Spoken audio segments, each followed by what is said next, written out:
And Val came and she started a group called the Jacksonville Permaculture Meetup, and she started that ball rolling. And I'm going to let her tell you a little bit about what permaculture means to her. And without further ado, there you go.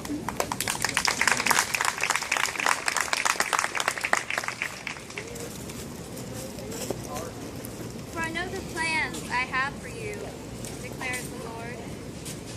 Plans for welfare and not for evil, to give you a future and a hope. That is what permaculture and my life's work is all about.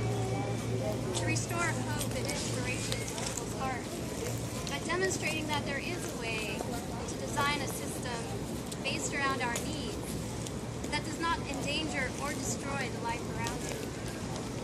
In fact, there is a way to meet all of our needs while regenerating resources instead of depleting them. And these solutions can be found here in the Edgewood Food Park.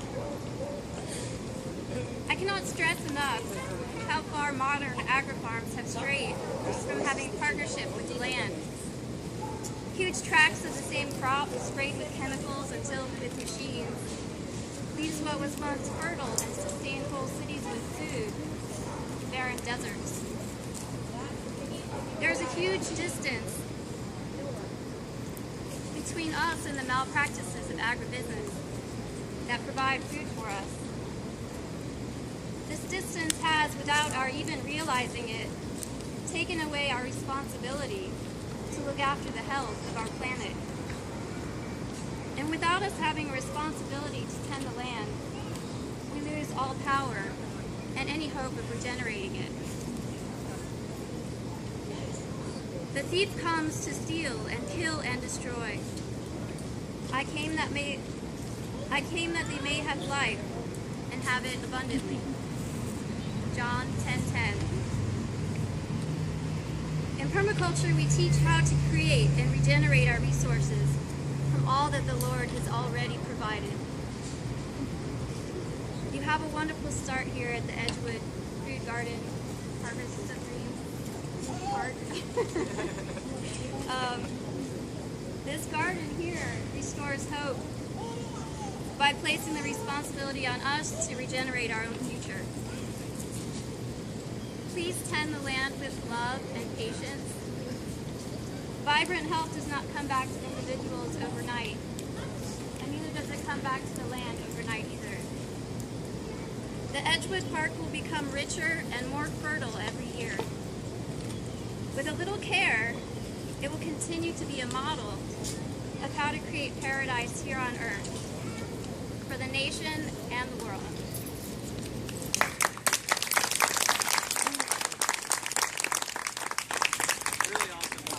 And she's speaking from experience. I think, what is it, like the past 10 years you've been studying permaculture?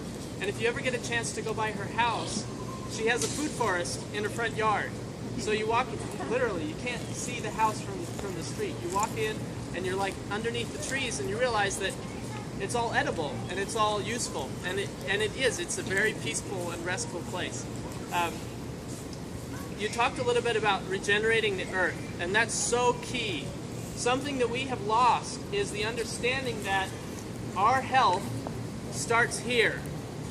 The food that we take from the soil that feeds our bodies finds its source of nutrition in the soil and in the life that's living in the soil. And so when we eat, every time we eat, we are relying on this web, this chain of life that, like Val was talking about, we've become very, very far separated from. Right, and the way that things are done on a big farm, you know, an agribusiness farm, like you were talking about, is that they try to use different techniques to get as much profit and much production out of the land as possible in the short term. And what that does is that it basically interferes with the life cycle of the microbes in the soil, with the bugs and different creatures that live around the plants, and even the plants themselves. And so we end up with a situation where everything is kind of going downhill. But if we take a step back and start with the soil, and which is why you'll see that we've really gone out of our way to feed the soil around here. We're giving it lots of wood, plenty of straw, lots of things that are going to decompose slowly over time, and all of the life that's in the soil is going to feed our plants. It's going to then in turn make us healthier. Excuse me. And we have another special opportunity tonight. Sandy, where are you? Right behind you, thank you. Has written a poem about the Edgewood Gardens, and it kind of takes in what I was just talking about and so much more. Sandy, if you would like to.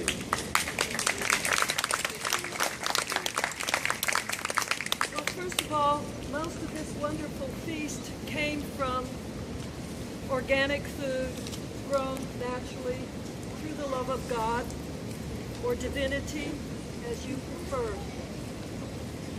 Sometimes a person will approach me and say, boy, you don't know what to eat nowadays. And I just say to them, if God made it, you can eat it. But if it's square, pass it by.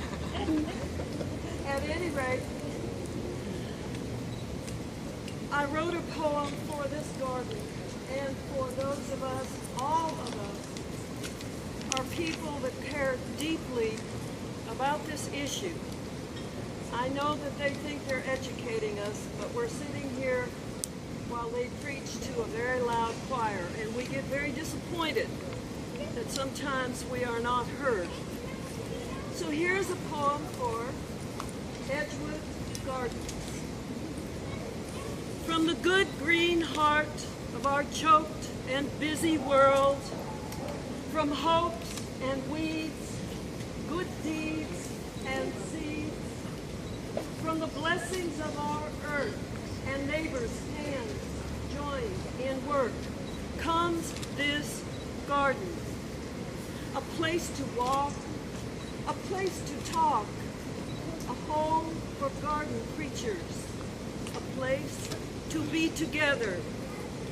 This place, a gift to all.